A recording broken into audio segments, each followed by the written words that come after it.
ಇದೇ ಕಂಟಿನ್ಯೂ ಆದ್ರೆ ಮತ್ತೆ ಬೇರೆ ಗತಿನೇ ಇಲ್ಲ. ಕಾರ್ ಮಾರಿ ಬೈಕ್ ತಗೊಂಡು ಓಡ್ಸಕ್ಕೂ ನಾನ್ ರೆಡಿ. ಇಷ್ಟನ್ನೆಲ್ಲ ಹಾಳು ಮಾಡ್ಕೊಂಡು ಈಗ ಇರೋ ಗಾಡಿನ ಮಾರ್ಕೊಂಡು ಏನ್ ಮಾಡ್ಬೇಕಾಗುತ್ತೆ?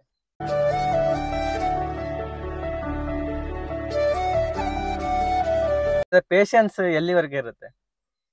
12-15 ಅವರು ಟ್ರಾಫಿಕ್ ಅಲ್ಲೇ ಓಡಿಸ್ಬೇಕಂದ್ರೆ ಇಷ್ಟೆಲ್ಲ ಪ್ರಾಬ್ಲಮ್ಗಳು ಇಷ್ಟೆಲ್ಲ ಕ್ಯಾಬ್ ಅಲ್ಲಿ ಆಗುತ್ತೆ ಅಂತ ಹೇಳ್ತೀರಿ. ದಿನ ಬೆಳಿಗ್ಗೆ ಆದ್ರೆ ಎಲ್ಲೋ ಬೋರ್ಡ್ ಗಾಡಿಗಳು ದಿನಕ್ಕೆ ಸಾವಿರಾರು ಹೊರಗಡೆ ಬರ್ತಾ ಇದೆ. ಮತ್ತೆ ನಿಮ್ದು ಪ್ಲಾನ್ ಏನಿದೆ ನೆಕ್ಸ್ಟ್? ಈಗ ಇದ್ರ ಬಗ್ಗೆ ಹೇಳಿದ್ರಿ, ಈ ತರ ಪ್ರಾಬ್ಲಮ್ ಇದೆ ಅಂತಂದ್ರೆ ಮತ್ತೆ ಯಾಕೆ ರೇಟ್ ಕಡಿಮೆ ಆದ್ರೆ ಯಾಕೆ ಮಾಡ್ತಾ ಇದೀರಾ? ಅದು ಬರುತ್ತೆ. ಈಗ ಅಲ್ಲಪ್ಪ ಇಷ್ಟೆಲ್ಲ ಹೇಳ್ತೀಯಾ, ಮತ್ತೆ ಯಾಕೆ ಕ್ಯಾಬ್ ಓಡಿಸ್ತಾ ಇದೀಯಾ ಅಂತ. ಇವಾಗ ಬಂಡವಾಳ ಅಂತ ಹಾಕ್ಬಿಟ್ಟಿದೀನಿ. ಮತ್ತೆ ಇವಾಗ ಇಷ್ಟನ್ನೆಲ್ಲ ಹಾಳು ಮಾಡ್ಕೊಂಡು ಈಗ ಇರೋ ಗಾಡಿನ ಮಾರ್ಕೊಂಡು ಏನ್ ಮಾಡ್ಬೇಕಾಗುತ್ತೆ? ಇರೋಸ್ ದಿವ್ಸ ಕಷ್ಟ ಆದ್ರೆ ಪರವಾಗಿಲ್ಲ, ಮಾಡ್ತಾ ಇರೋದು. ಓಕೆ, ಅಂದ್ರೆ ಇವಾಗ ಬಂಡವಾಳ ಹಾಕ್ಬಿಟ್ಟಿದೀನಿ, ಬೇರೆ ಎಲ್ಲಿ ಹೋಗಕ್ ದಾರಿ ಇಲ್ಲ ಅಂತ. ದಾರಿ ಇಲ್ಲ. ಓಕೆ, ಇದಕ್ಕೆ ಇಳಿದು ಬಿಟ್ಟಿದೀನಿ ಫೀಲ್ಡ್ಗೆ. ಎಷ್ಟೇ ಕಷ್ಟ ಆದ್ರೂ ಮಾಡ್ಲೇಬೇಕಲ್ವಾ? ಹೌದು. ಓಕೆ, ಸಡನ್ ಆಗಿ ಈಗ ಇಲ್ಲಪ್ಪ ರೇಟ್ ಬಿದ್ದೋಗಿದೆ, ನಮ್ಗೆ ಅಷ್ಟು ಅನುಕೂಲ ಇರಲ್ಲ. ಇವಾಗ ಇದು ಹೋದ್ರೆ ಹೋಗ್ಲಿ, ನಾವ್ ಇನ್ನೊಂದ್ ಬಿಸ್ನೆಸ್ ಸ್ಟಾರ್ಟ್ ಮಾಡೋಣ ಅನ್ನೋ ಅನುಕೂಲ ಇರಲ್ಲ ನಮ್ಗೆ. ಇವಾಗ ಈ ಗಾಡಿ ಬಿಟ್ರೆ ಮತ್ತೆ ಏನ್ ಮಾಡ್ಬೇಕು? ಎಲ್ಲಾದ್ರೂ ಕೆಲ್ಸಕ್ಕೆ ಹೋದ್ರೆ ಅದೇ ಪೇಮೆಂಟ್. ಹಂಗಾಗಿ ಎಷ್ಟೇ ಕಷ್ಟ ಆದ್ರೂ ಇದ್ರಲ್ಲೇ ಕಂಟಿನ್ಯೂ ಮಾಡ್ತಾ ಇರೋದು. ನಮಗೂ ಒಳ್ಳೆ ಟೈಮ್ ಬರುತ್ತೆ ಅಂತ ಕಾಯ್ಬೇಕಷ್ಟೇ ಬರೋದು. ಅಂದ್ರೆ ಇನ್ನು ಕೆಲವೊಂದು ಆ ಕಡೆ ಸೈಡ್ ನಮ್ ನಾರ್ತ್ ಕರ್ನಾಟಕ ಇರ್ಬೋದು, ಆ ಕಡೆ ಅವರು ಕಾರ್ ತಗೊಂಡು ನಾನು ಓಲಾ ಒಬ್ಬರಿಗೆ ಓಡಿಸ್ತೀನಿ, ಬೆಂಗಳೂರಿಗೆ ಹೋಗ್ತೀನಿ ಅಂತಾರೆ. ಕೇಳಿದಿರಾ ನೀವು ಆತರ? ಅವ್ರಿಗೇನ್ ಹೇಳಕ್ ಇಷ್ಟಪಡ್ತೀನಿ. ಕಾರ್ ಬಿಟ್ಟು ಬೇರೆ ಬಿಸ್ನೆಸ್ ಮಾಡೋದು ಬೆಟರ್ ಅಂತೀನಿ. ಓಕೆ, ಈಗ ನೋಡಿ, ಅಂದ್ರೆ ಕೆಲವೊಂದನ್ನ ಮಾಡಿ ತಿಳ್ಕೊಬೇಕು, ಕೆಲವೊಂದನ್ನ ಕೇಳ್ಕೊಂಡು ತಿಳ್ಕೊಬೇಕು, ಕೆಲವೊಂದನ್ನ ನೋಡಿ ತಿಳ್ಕೊಬೇಕು. ಕೆಲವೊಂದು ನನ್ನ ವಿಡಿಯೋಗಳಲ್ಲೇ ಹೇಳಿದೀನಿ ನಾನು.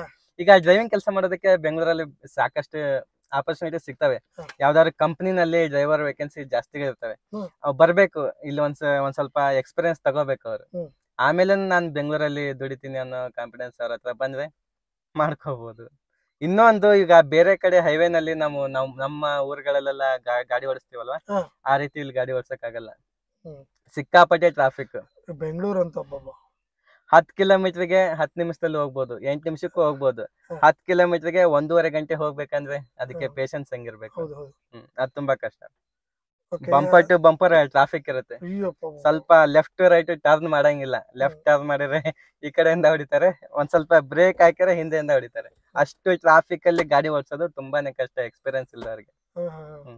ಯಾಕಂದ್ರೆ ಪೇಶನ್ಸ್ ಎಲ್ಲಿವರೆಗೆ ಇರುತ್ತೆ? 12-15 ಅವರು ಟ್ರಾಫಿಕ್ ಅಲ್ಲೇ ಓಡಿಸ್ಬೇಕಂದ್ರೆ ಆ ಸೌಂಡ್ ಕರ್ ಕರ್ ಕರ್ ಕರ್ ಕರ್ ಕೀ ಕೀ ಕೀ, ಹೌದೌದು, ಧೂಳು ಈ ಕಡೆ ಕಷ್ಟ ಅಲ್ಲ. ಹೌದು. ಕ್ಯಾಬ್ ಡ್ರೈವರ್ ನಾವ್ ಅನ್ಕೊಂಡ್ಬಿಡ್ತೀವಿ ಎಸಿಲ್ ಕುತ್ಕೊಂಡು ಓಡಿಸ್ಬಿಡ್ತಾರೆ. ನಮಗ್ ದಾರಿ ಇದೆ ಬ್ರದರ್, ಆದ್ರೆ ಆ ದಾರಿನ ಕಟ್ ಮಾಡಿದ್ದಾರೆ ಈ ಮಿಡ್ಲಿದ್ದವ್ರು. ನಾವು ಚೆನ್ನಾಗಿರೋದಕ್ಕೆ ಒಂದ್ ದಾರಿ ಇದೆ ನಮ್ಗೆ, ಇವಾಗ್ಲೂ ಇದೆ. ಈ ಮಿಡ್ಲಿದ್ದವ್ರು ಆ ದಾರಿನ ಬಂದ್ ಮಾಡಿಬಿಟ್ಟಿದ್ದಾರೆ. ಅಂದ್ರೆ ಬೇರೆ ಆಪ್ಷನ್ ಇಲ್ವಾ? ಈಗ ಗೌರ್ಮೆಂಟ್ ಇಂದ ಒಂದು ಆಪ್ ರೆಡಿ ಆಗ್ಬೇಕು, ಅದೇ ಆಪ್ಷನ್. ಪ್ರೈವೇಟ್ ಯಾವ್ದೋ ಇನ್ನೊಬ್ರು ಆಪ್ ತಗೊಂಡ್ಬರ್ತಾರೆ, ನಾನ್ ಕಮಿಷನ್ ತಗೊಳಲ್ಲ ಅಂತ. 1 ವರ್ಷ ಬಿಟ್ರೆ ಅವ್ರದ್ದು ಅದೇ ಕಥೆನೆ. ಪರಿಹಾರ ಇಲ್ಲ ಅದಕ್ಕೆ. ಇನ್ನೊಂದು, ಇವಾಗ ಆಟೋದವ್ರ ತರ ನಮಗೂ ಒಂದೊಂದು ಮೀಟರ್ ಸಿಸ್ಟಮ್ ಇದ್ರೆ ಬೆಟರ್ ಅನ್ಸ್ಬಿಡುತ್ತೆ. ಬಟ್ ಅದು ಇದು ತುಂಬಾ ಡಿಫ್ರೆನ್ಸ್ ಆಗ್ಬಿಡುತ್ತೆ. ಮತ್ತೆ ಕೈ ಹಾಕಿ ಕರಿಯೋದು ಇಲ್ಲ, ಲೋಕಲ್ ಅಲ್ಲಿ ಎಲ್ಲ ತಿರ್ಗಾಡ್ತವೆ. ಹಂಗಾಗಿನೇ ಬ್ರದರ್ ಹೇಳಿದ್ವಿ, ಗೌರ್ಮೆಂಟ್ ನಿಂದಾನೇ ಒಂದು ಆಪ್ ಬರ್ಬೇಕು, ಮೀಟರ್ ಸಿಸ್ಟಮೇ ಇರ್ಲಿ. ಎಷ್ಟು ಗಾಡಿ ಓಡಿದೆ ಅಷ್ಟೇ ಅಮೌಂಟ್ ಸಿಗ್ಲಿ. ಗೌರ್ಮೆಂಟ್ ಏನ್ ಫಿಕ್ಸ್ ಮಾಡಿದೆ 24 ರೂಪಾಯಿ ಪರ್ ಕಿಲೋಮೀಟರ್. ಇವರು ಬೈಕಿಗೆ ಕೊಡೋ ರೇಟ್ 10 ರೂಪಾಯಿ ಕಿಲೋಮೀಟರ್, ಕಾರಿಗೆ ಕೊಟ್ರೆ ಹೆಂಗೆ? ನೋಡಿ, ಎಲ್ಲದಕ್ಕೊಂದೊಂದು ಬೆಲೆ ಅನ್ನೋದು ಇರುತ್ತಲ್ವಾ? ಅದರ ಬೆಲೆ ಎಲ್ಲದಕ್ಕೊಂದೊಂದು ಬೆಲೆ ಇದೆ. ನಮ್ಮ ಟ್ಯಾಕ್ಸಿ ಫೀಡ್ಗೆ ಬೆಲೆ ಇಲ್ಲ. ಈಗ ನನಗೆ ಕಮೆಂಟ್ಸ್ 100 ಅಲ್ಲ 200% ಬರುತ್ತೆ. ಕಾರ್ ಕೊಟ್ಬಿಟ್ಟು ನೀನು ಬೈಕ್ ತಗೋ, ನೀನು ಬೈಕ್ ಕೊಡ್ಸು ಅಂತ. ಇದಕ್ಕೆ ಏನ್ ಹೇಳ್ತೀರಾ? ಸದ್ಯಕ್ಕೆ ಅಂತ ಇವಾಗ ಬಂಡವಾಳ ಹಾಕಿದೀನಿ, ಇದನ್ನ ಕ್ಲಿಯರ್ ಮಾಡ್ಕೊಳ್ಳೋರ್ಗೆ ಏನ್ ಮಾಡಕ್ ಆಗಲ್ಲ, ಆಪ್ಷನ್ ಇಲ್ಲ. ಈಗ ತಗೊಂಡಿರೋ ಗಾಡಿನ ಮಾರಿದ್ರೆ ಈಗ ನಾವ್ ಹಾಕಿರೋ ಬಂಡವಾಳಕ್ಕೆ ಏನ್ ಮಾಡೋದು, ಮತ್ತೆ ಬೈಕ್ ಹೆಂಗ್ ತಗೊಳ್ಳೋದು? ಎಲ್ಲಾದ್ರೂ ಸಮಸ್ಯೆ ಇರುತ್ತೆ. ಇವಾಗ ನಾನು ಆಳಕ್ ಬಿದ್ಬಿಟ್ಟಿದೀನಿ. ಹೌದು. ಎದ್ ಬರೋದು ಕಷ್ಟ. ಹೌದು. ಮತ್ತೆ ಇದೇ ಕಂಟಿನ್ಯೂ ಆದ್ರೆ ಮತ್ತೆ ಬೇರೆ ಗತಿನೇ ಇಲ್ಲ. ಕಾರ್ ಮಾರಿ ಬೈಕ್ ತಗೊಂಡು ಓಡ್ಸಕ್ಕೂ ನಾನ್ ರೆಡಿ. ಇದೇ ರೀತಿ ಮುಂದುವರೆದ್ರೆ. ಹೌದು, ಬೇರೆ ದಾರಿನೇ ಇಲ್ಲ. ಬೈಕಿಗೆ ಕೊಡೋ ರೇಟೇ ನಮ್ ಕಾರಿಗೆ ಕೊಡ್ತಾರೆ ಅಂದ್ರೆ. ಓಕೆ, ಈಗ ನಿಮ್ಮ ಪ್ಲಾನ್ಗಳು ಹೇಳಿ, ಮುಂದೆ ಏನ್ ಮಾಡ್ಬೇಕು ಅಂತ ಪ್ಲಾನ್ ಇದೆ? ಈ ಬಿಸ್ನೆಸ್ ಜೊತೆಗೆ ಮತ್ತೇನಾದ್ರು ಬೇರೆ ಪ್ಲಾನ್ಗಳಿದಾವ? ಇಲ್ಲ ಅಂದ್ರೆ ಇದನ್ನೇ ಎಷ್ಟು ದಿನ ಆಗುತ್ತೋ ಅಷ್ಟು ದಿನ ಓಡಿಸ್ಕೊಳ್ಳೋಣಪ್ಪ ಅಂತ? ಆದಷ್ಟು ದಿವಸ ಇದನ್ನೇ ಮಾಡಿ ಊರ್ ಕಡೆ ಹೋಗಿ ಏನಾದ್ರು ಬಿಸ್ನೆಸ್ ಮಾಡ್ಕೊಂಡು ಸೆಟ್ಲ್ ಆಗೋದು ಅಷ್ಟೇ ಬ್ರದರ್. ಯಾಕಂದ್ರೆ ಬೆಂಗಳೂರು ಪರ್ಮನೆಂಟ್ ಅಲ್ಲ ನಮ್ಗೆ. ಮುಂಚೆ ಇತ್ತು, ಇವಾಗಿಲ್ಲ. ಇನ್ ಮುಂದೆ ಹೆಂಗೋ ಗೊತ್ತಿಲ್ಲ. ಹಾಗಾಗಿ ನಮಗ್ ಸಿಗ್ಬೇಕಾದ ರೇಟ್ ಏನಾದ್ರು ಸಿಕ್ಕ್ರೆ ಸಾಯೋವರೆಗೂ ನಮ್ಗೆ ಇದ್ರಲ್ಲಿ ರಾಜನೇ. ಹೌದು, ನಿಮ್ ರೇಟ್ ಸಿಕ್ಕ್ರೆ ನಿಮ್ಗೆ. ಓಕೆ, ಡ್ಯೂಟಿಗಳಿಗೆ ಏನು ಕಡಿಮೆ ಇಲ್ಲ. ಡ್ಯೂಟಿಗಳು ಸಿಕ್ಕಾಪಟ್ಟೆ ಇದಾವೆ, ರೇಟ್ ಇಲ್ಲ ಅಷ್ಟೇ. ಮತ್ತೆ ಈಗ ಅವಾಗ ಈಗ ಇನ್ನೊಂದು ಅಂದ್ರೆ, ಈಗ ಈಗ ನೀವು ಒಂದು ಎಜುಕೇಟೆಡ್ ಆಗಿದ್ದೀರಾ, ಡಿಗ್ರಿ ಮುಗಿಸಿದೀರಾ. ಈಗ ಏನಾದ್ರು ಬೇರೆ ಮಾಡಕ್ ಆಗುತ್ತಾ? ಅಂದ್ರೆ ಇದ್ರ ಬಗ್ಗೆ ಎಕ್ಸ್ಪೀರಿಯನ್ಸ್ ಆಗಿದೆ. ಈಗ ಬೇರೆ ಕಂಪ್ನಿಗಳಿಗೆ ಹೋದ್ರು ನಡೆಯಲ್ಲ ಬಿಡಿ, ಅಂದ್ರೆ ಕಂಪ್ನಿಗಳಿಗೆ ಹೋಗ್ತೀನಿ ಅಂದ್ರೆ ಎಕ್ಸ್ಪೀರಿಯನ್ಸ್ ಕೇಳ್ಬಿಡ್ತಾರೆ. ಈಗ ಇನ್ನೊಂದ್ ಏನ್ ಗೊತ್ತಾ ಬ್ರದರ್, ನಮ್ದೆಲ್ಲ ಕನ್ನಡ ಮೀಡಿಯಂ. ನಮ್ಮೆಲ್ಲ ಕನ್ನಡ ಮೀಡಿಯಂ. ನಾವ್ ಎಷ್ಟು ಹೋದ್ರು ಇಲ್ಲಿ ಇಂಗ್ಲಿಷ್ ಬೇಕು. ಇವಾಗ ಇಲ್ಲಿ ಬೆಂಗಳೂರಲ್ಲಿ ಎಜುಕೇಶನ್ ವ್ಯಾಲ್ಯೂ ಇಲ್ದಂಗ ಆಗ್ಬಿಟ್ಟಿದೆ. 10th ಇಂದ ಡಿಗ್ರಿ ವರೆಗೂ ಒಂದೇ ಕೆಲಸ. ನಿಮ್ಮ ಊರಲ್ಲಿ ಏನಾದ್ರು ಜಮೀನು ಜಮೀನೇನಿಲ್ಲ ಬ್ರದರ್.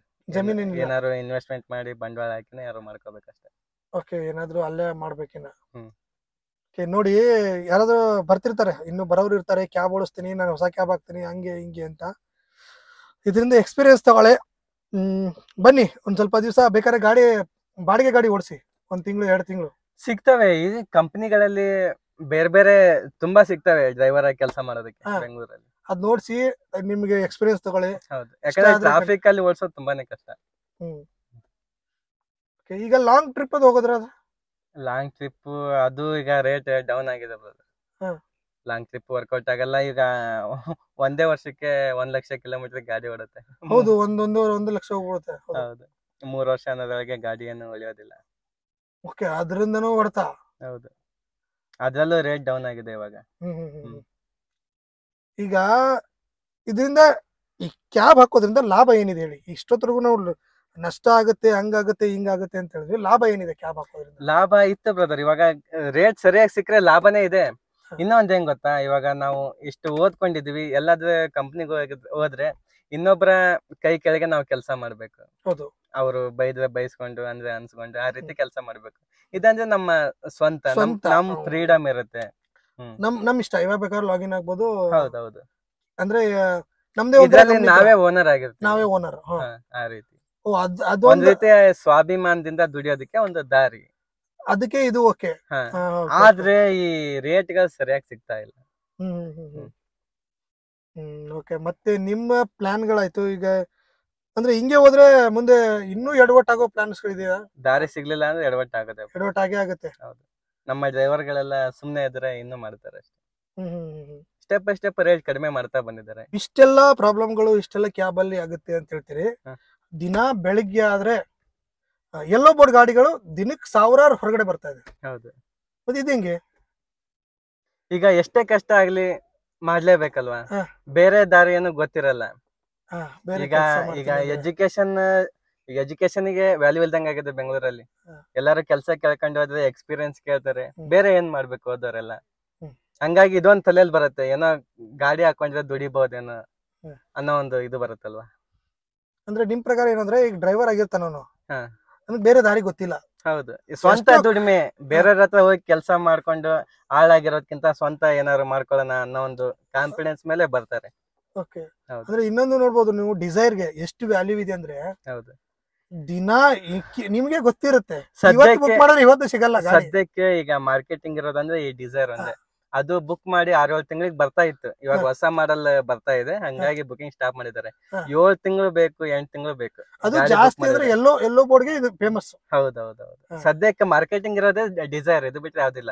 ETOs ಇತ್ತು, ಸ್ಟಾಪ್ ಆಗೋಯ್ತು. ಓಕೆ, ನೋಡಿ ಇಷ್ಟೊಂದು ಅಂದ್ರೆ ಈಗ 6 ತಿಂಗಳು, ಈಗ ಒಂದ್ 4-5 ತಿಂಗಳು ಅನ್ಕೊಳ್ಳಿ. 4-5 ತಿಂಗಳು ಡಿಮ್ಯಾಂಡ್ ಇದೆ ಅಂದ್ರೆ ಏನಕ್ಕೆ ಡಿಮ್ಯಾಂಡ್ ಇದೆ? ಕ್ಯಾಬ್ಗೆ ಡಿಮ್ಯಾಂಡ್ ತಾನೇ ಇದು. ನಿಜ ನಿಜ.